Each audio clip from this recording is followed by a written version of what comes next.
I woke up that morning expecting the same quiet routine I'd had for years. Coffee on the porch, a view of the mountains, and nothing but open land in front of me. But instead of silence, I saw something that made me stop mid-sip. A long line of tour buses stretched across my property, one after another, filling up my private road. Police lights were flashing near the gate, and the entire scene looked completely out of place. That's when I realized something had gone very wrong. At first I thought it had to be a mistake, maybe a GPS error or a driver taking a wrong turn. But as I stood there watching, more buses kept pulling in behind the others, stacking up like they were following directions. No one was turning around. No one was leaving. They were all heading straight toward one place, my locked gate. When I got a closer look, I couldn't believe it. There weren't just a handful of buses. There were dozens. Eventually I counted close to 50 full-sized tour buses, all trying to drive through a private road that clearly didn't belong to them. That road cut directly through my land, and I'd owned it for years. There were signs posted. There were records filed. There was no confusion about who it belonged to. And yet, there they were. The reason they weren't going any further was simple. At the end of that road stood my gate, a heavy-duty metal ranch gate, chained and locked exactly the way I always kept it. 2 security workers stood nearby, trying to manage the situation, but there wasn't much they could do. The buses were stuck, and there was no way around it. That's when I noticed a familiar face near the front of the line, the HOA board president, standing there with a clipboard, talking to police like he was in charge of everything. He looked confident, like this was all part of some plan. But the moment he saw me walking toward him, that confidence started to shift. It didn't take long to figure out what had happened. This wasn't an accident. The HOA had planned this. They had created some kind of scenic tour route and decided, without asking me, that it would run straight through my property. They mapped it out, sold tickets, and sent out dozens of buses full of tourists expecting a smooth ride through private land they didn't own. They had even printed materials and directions, clearly showing my road as part of the route. It was all laid out like it was completely legitimate, but they skipped one very important step. They never got permission. Back in the present, the situation was getting worse by the minute. Passengers started stepping off the buses, looking around, confused and frustrated. Some of them pulled out their phones and started recording. Others were asking questions the drivers couldn't answer. The line of buses stretched so far back it disappeared into the distance. The drivers themselves were getting agitated, walking around, making phone calls, trying to figure out why they'd been sent somewhere they couldn't access. You could hear the frustration in their voices. They had schedules to keep, customers to manage, and now they were stuck in the middle of nowhere with no clear solution. Meanwhile, I leaned against the fence, took another sip of my coffee, and we just watched it all unfold. I wasn't angry. I wasn't yelling. I didn't need to. Everything was playing out exactly the way it should. Then the HOA president finally walked up to me. His tone wasn't friendly. He demanded that I open the gate, like I owed him something. Like he had the authority to tell me what to do on my own land. That's when I smiled and told him calmly, "This is private property." He didn't believe me at first.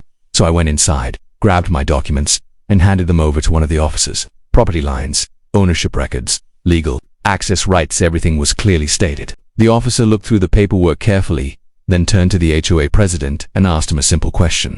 "Did you authorize all of this?" That's when everything started to change. The confidence he had earlier disappeared.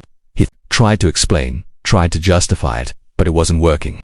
The facts were right there in front of everyone. He had approved a commercial route through land he didn't own, without permission.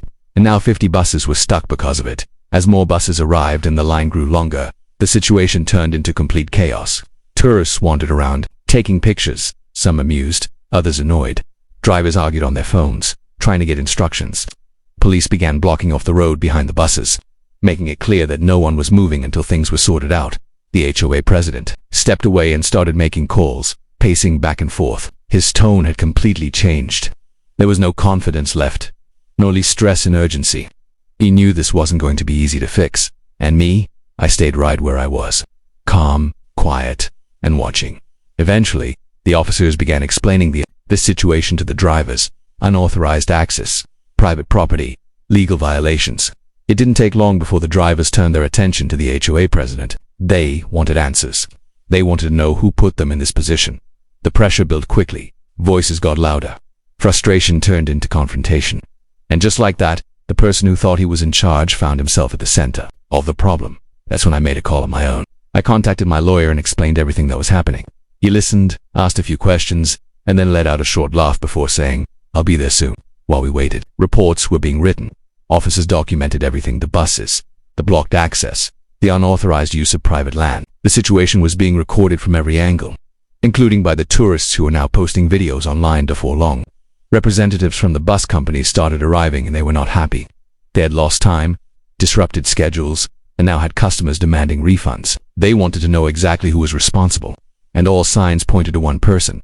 By that point, the HOA president looked completely overwhelmed. He wasn't giving orders anymore. He wasn't arguing. He was just trying to keep up with everything happening around him. I did allow one thing. I made sure emergency vehicles could get through if needed. I wasn't trying to cause harm. I just wasn't going to let anyone take advantage of my property. When my lawyer arrived, he took one look at the situation and immediately understood the scale of it. He spoke with the officers, reviewed the documents, and made it clear that there were serious legal issues involved. Unauthorized use, liability concerns, and multiple parties affected. Standing there, the HOA president finally seemed to understand how serious things had become.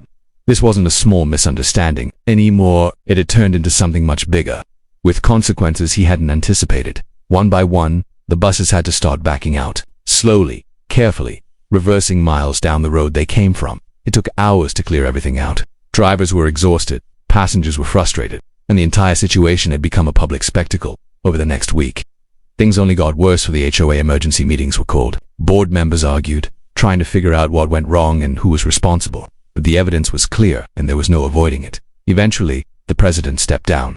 The pressure, the fallout, and the attention were too much to ignore. The situation had gone far beyond what anyone expected. As for me, I went back to my usual routine, sitting on the porch, drinking my coffee, looking out over the same quiet land I'd always known.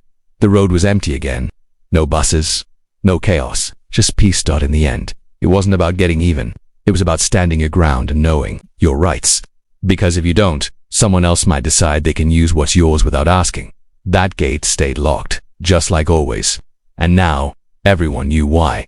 If you enjoyed this story, like, subscribe, and let me know where you're watching from.